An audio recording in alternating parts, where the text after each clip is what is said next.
Okay, so before we begin our Q&A session for today, I'd like to thank Laura for giving us the scrumptious, delicious carrot cake to celebrate her birthday. It's not easy to practice generosity. And as practitioners on the Buddhist path, one of the prerequisites for the practice is generosity and virtue. We have to show gratitude and appreciation for the people around us. And generosity is one of the ways that we can give back to the people around us, because all of us are in this together. We share similar sufferings, and when we can learn to empathize and sympathize with other people, then we give rise to this breadth and expansiveness in our minds.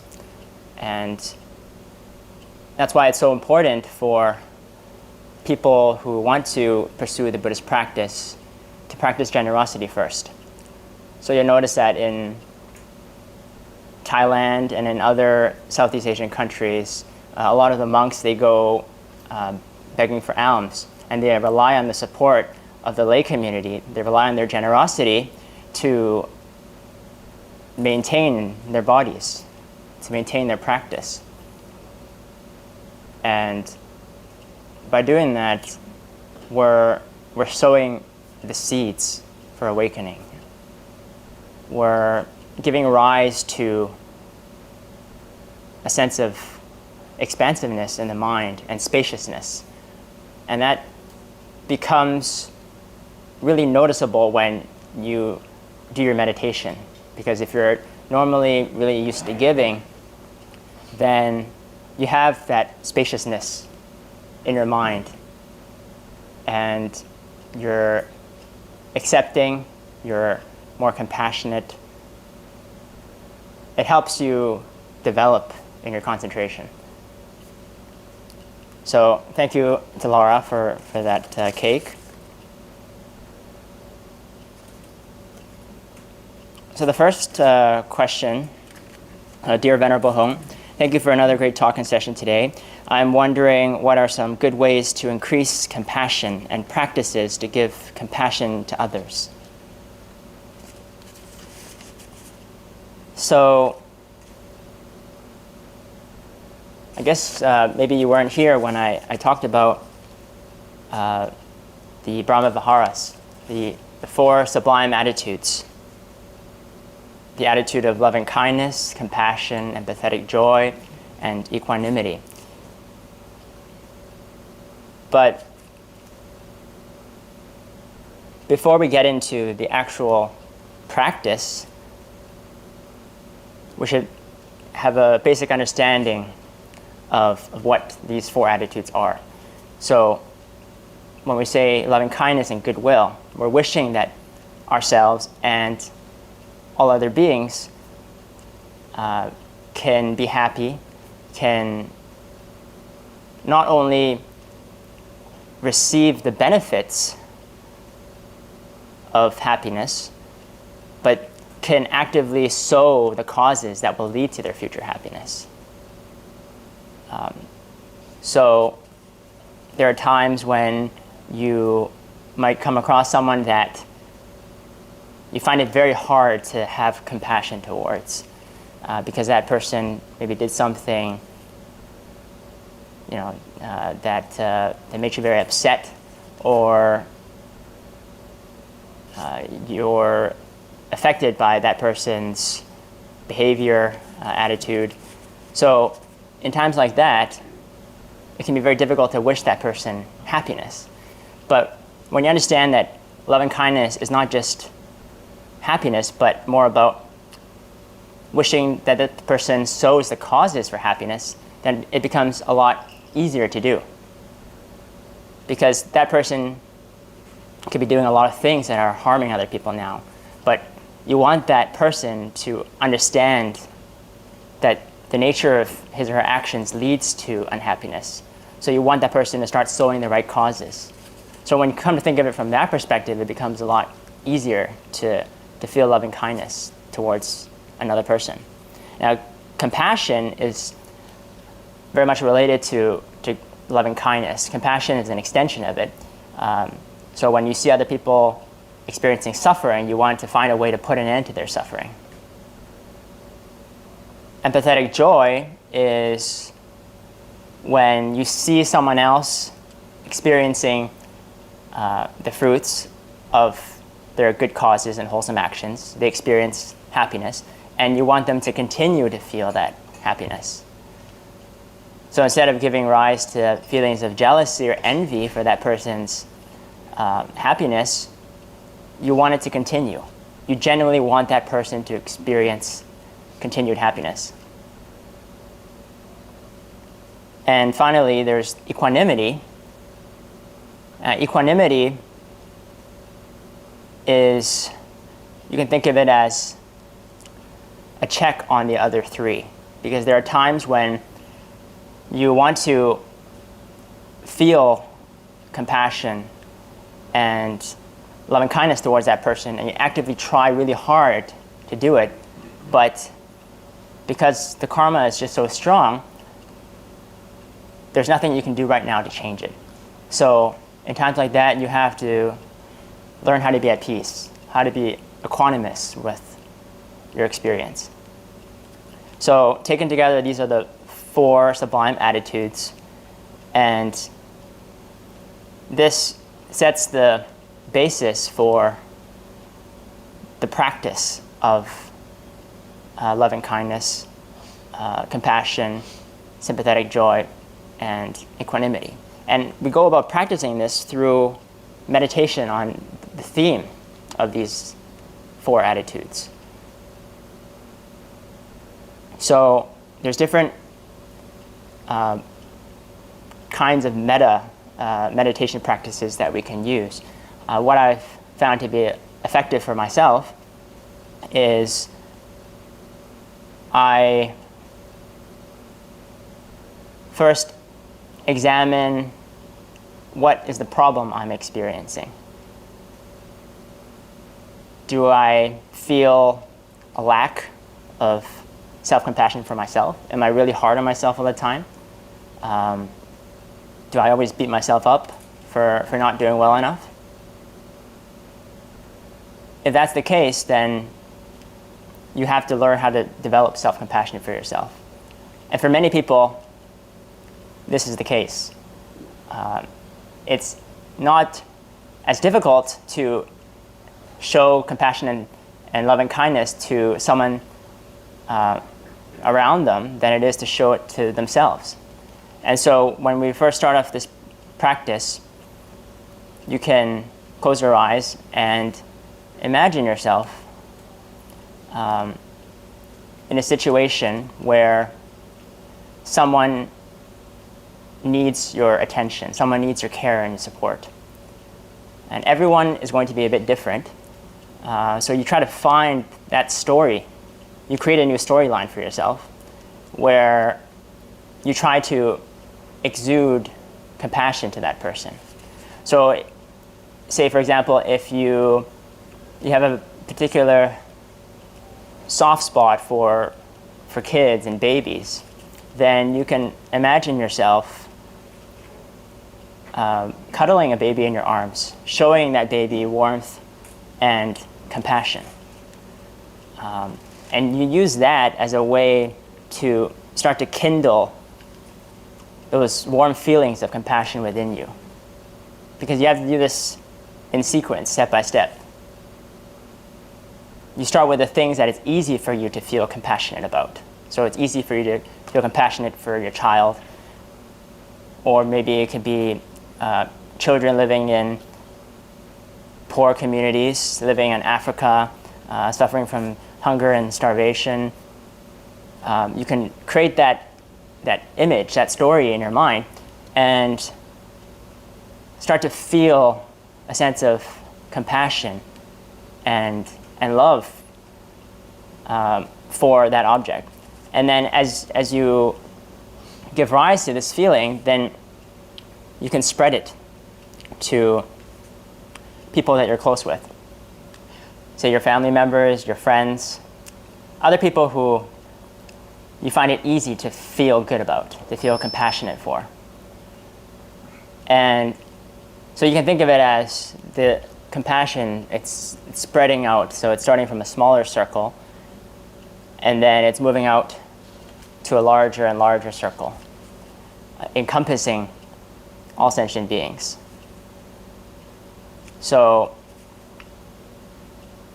if your problem is you're not feeling enough love for yourself, then you can save that as the last person that you show compassion for, because it can be very difficult to do that if you're always so hard on yourself. So you create that image of yourself empathizing with your own experience, empathizing with the suffering that you experience. Just like how your mother or someone that you love would feel compassionate for you when they see you suffering. So in a sense, you're kind of stepping out of yourself and looking at your situation objectively from the eyes of someone who really cares about you. And then so you picture that in your mind, and you start recollecting about things that you're proud about. You start recollecting about your virtue, your generosity, things that can brighten your mind, give rise to this feeling of warmness and compassion in the heart. So that's the practice of metta meditation, and it's a really important part of the practice, developing compassion. We have to both develop our mindfulness and develop our compassion at the same time. We can't have one without the other, because the practice is not just about ourselves. It's about using our practice as a gift to other people. It's about using the virtues and the positive qualities that we develop to spread it to those around us so that they can receive the benefits of the practice. So that, I believe, answers the first question.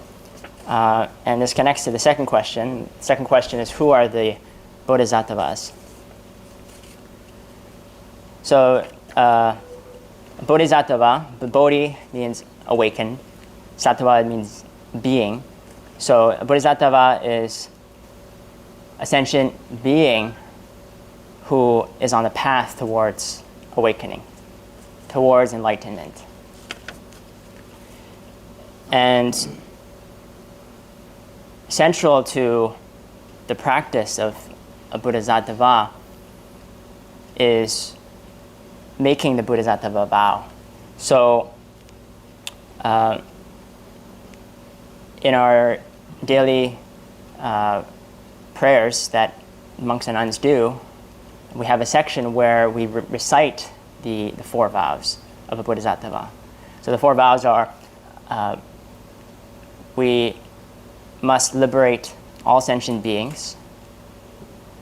Sentient beings are limitless, but we vow to liberate them, to help them. That's the first vow. The second vow is mental afflictions are boundless, but we vow to end them. And then the third is the Dharma and the skillful teachings are innumerable, but we vow to learn them. And the fourth is the Buddhist path leading to enlightenment is insurpassable, yet we vow to achieve it. So we recite these 4 vows every day to reinforce that aspiration that we have in ourselves. We want to purify our minds. We want to stay away from committing evil, to practice everything that is wholesome, and to liberate all sentient beings.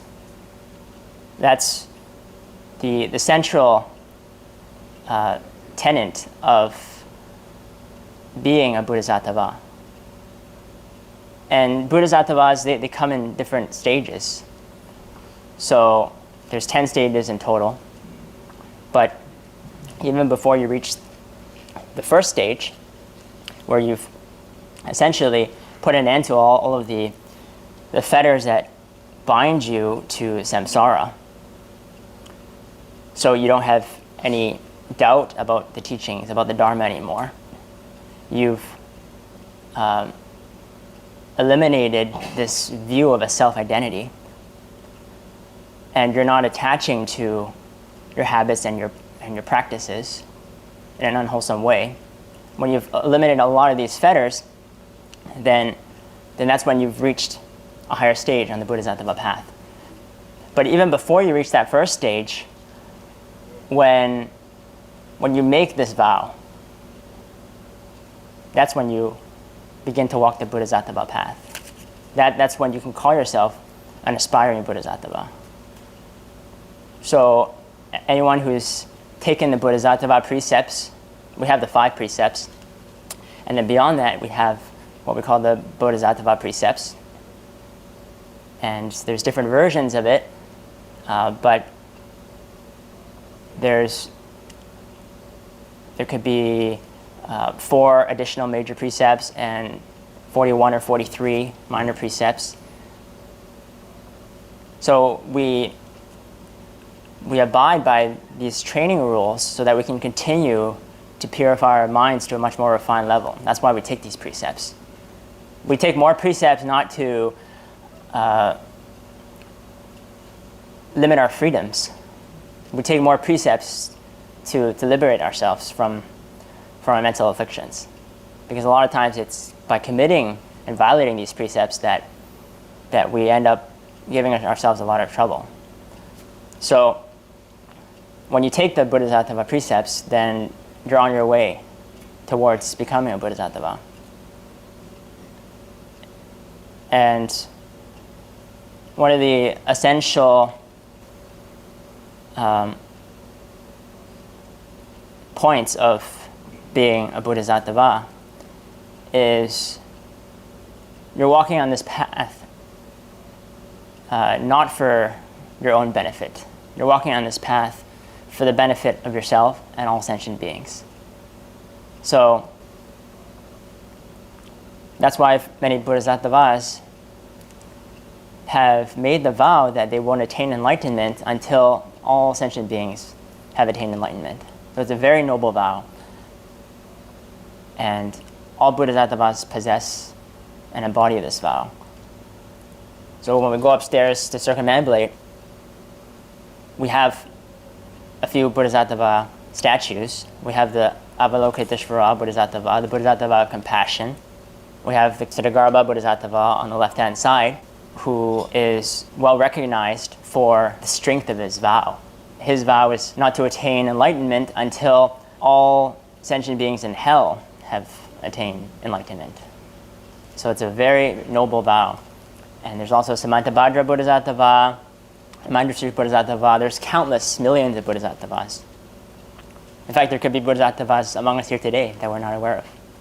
We're all trying to walk this path, and there's different stages that we progress along as we're walking this path. So I hope that answers your question.